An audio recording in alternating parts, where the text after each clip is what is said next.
Hello friends, इस video में आज हम रिव्यू करने वाले हैं कुल वेब सीरीज को। कुल वेब सीरीज जिसे रिलीज किया गया है ओटीटी प्लेटफॉर्म जियो हॉटस्टार पे। वेब सीरीज के इस सीजन में टोटल 8 एपिसोड देखने को मिलने वाले हैं और अगर इन एपिसोड्स की लेंथ की बात की जाए तो ये लगभग आधे घंटे के एपिसोड्स हैं। ये एक ड्रामा सीरीज है। ये आपको कितना एंटरटेन कर पाएगी और क्या वाकई आपके टाइम को डिजर्व करती है, आइए बात करते हैं इस वीडियो में। आइए एक नजर डालते हैं वेब सीरीज की स्टोरी पर। ये वेब सीरीज हमें दिखाती है राजस्थान के एक राजघराने की कहानी। जैसे ही वेब सीरीज शुरू होती है, पहले ही एपिसोड में हमें देखने को मिलता है कि राजा साहब अब काफी बूढ़े हो चुके हैं, बीमार हैं और अल्जाइमर से पीड़ित हैं। उन्हें भूलने की बीमारी है और कुछ ऐसा है जो उन्हें अंदर ही अंदर खाए जा रहा है। वो कुछ राज लोगों को बताना चाहते हैं और लोगों से माफी मांगना चाहते हैं, अपनी स्वर्गीय पत्नी से माफी मांगना चाहते हैं। ऐसे में कुछ लोगों के राज उजागर होने वाले होते हैं और होता यह है कि राजा साहब का मर्डर कर दिया जाता है। राजा साहब का मर्डर किसने किया है, कौन से ऐसे राज थे जो वो बताने वाले थे और उनसे किन किन लोगों को तकलीफ होने वाली थी और उनके गुजरने के बाद उनकी संपत्ति का क्या होता है, उनके अपने परिवार का क्या होता है और इस सब का असर राजस्थान की राजनीति पर किस तरह पड़ने वाला है। ये सारे सवालों के जवाब आपको मिलने वाले हैं कुल वेब सीरीज में। तो ये तो थे कुल वेब सीरीज की स्टोरी को अगर एनालाइज किया जाए तो स्टोरी में उतना दम तो है कि इस स्टोरी के ऊपर एक जबरदस्त सीरीज या वेब सीरीज बन सकती है।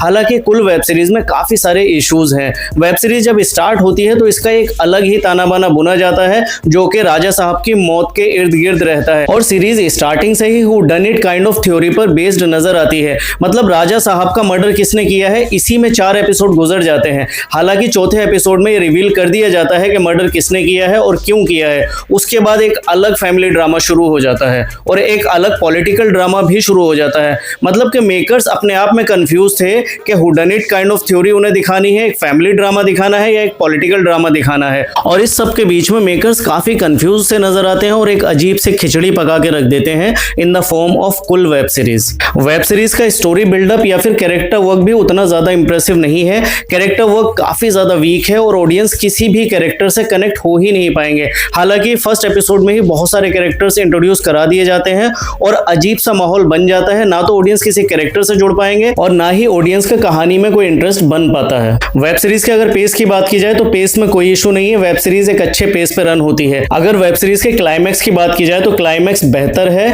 हालांकि प्रेडिक्टेबल है। आप पहले से ही आराम से प्रेडिक्ट कर सकते हैं कि आखिर क्या होने वाला है और वैसा होता भी है। लेकिन जिस तरह की ये वेब सीरीज है, जैसे ये कंटेंट रहता है, climax as compare to the web series काफी बेहतर लगता है। अगर एक्टर्स की एक्टिंग परफॉर्मेंसेस की बात की जाए तो निम्रत कौर इंद्राणी के रोल में देखने को मिलती है जो राजा साहब की बड़ी बेटी होती है।